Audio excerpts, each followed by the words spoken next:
బ్రహ్మోడి సీరియల్‌లో సైడ్ హీరోయిన్‌గా నటిస్తున్న అనామిక గురించి మీకు తెలియని కొన్ని విషయాలు మనం ఇప్పుడు ఈ వీడియో ద్వారా చూసి తెలుసుకుందాం. దానికంటే ముందు మీరు ఫస్ట్ టైం గనక మా ఛానల్‌ని చూస్తున్నట్లయితే మా ఛానల్‌ని సబ్స్క్రైబ్ చేసుకోండి. అలాగే పక్కన ఉన్న గంట సింబల్ కూడా క్లిక్ చేసేయండి.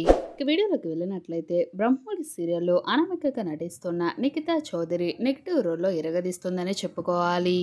కవి అయిన కళ్యాణ్‌ని ప్రేమించి పెళ్లి చేసుకున్నప్పటికీ కూడా రుద్రాణి ఉచ్చులో చిక్కుకొని తన లైఫ్‌నైతే నాశనం చేసుకుంటోంది. బ్రహ్మోడి సీరియల్‌కి ముందు నిఖితా చౌదరి ఇంటికి దీపం ఇల్లాలు సీరియల్‌లో నటించి మెప్పించింది. సీరియల్ ద్వారా తనకంటూ మంచి ఫ్యాన్ ఫాలోయింగ్ కూడా సంపాదించుకుంది. తర్వాత బ్రహ్మోడి సీరియల్‌లో నటించే అవకాశాన్ని దక్కించుకుంది నిఖితా చౌదరి. ప్రస్తుతం బ్రహ్మముడి జాబిల్లి కోసం ఆకాశమల్లె సీరియల్స్‌లో నటిస్తోంది. నిఖితా చౌదరి సీరియల్‌లోనే కాకుండా రియల్ లైఫ్‌లో కూడా చాలా యాక్టివ్‌గా ఉంటుంది. తనకు సంబంధించిన అప్డేట్స్ అన్నింటినీ కూడా ఎప్పుడు కూడా తన ఫ్యాన్స్ తోటే షేర్ చేసుకుంటుంది. ఓకే ఫ్రెండ్స్, మరి బ్రహ్మోడి సీరియల్‌లో నిఖితా చౌదరి యాక్టింగ్‌పై మీ అభిప్రాయాన్ని తప్పకుండా మాకు కామెంట్స్ రూపంలో తెలియచేయండి.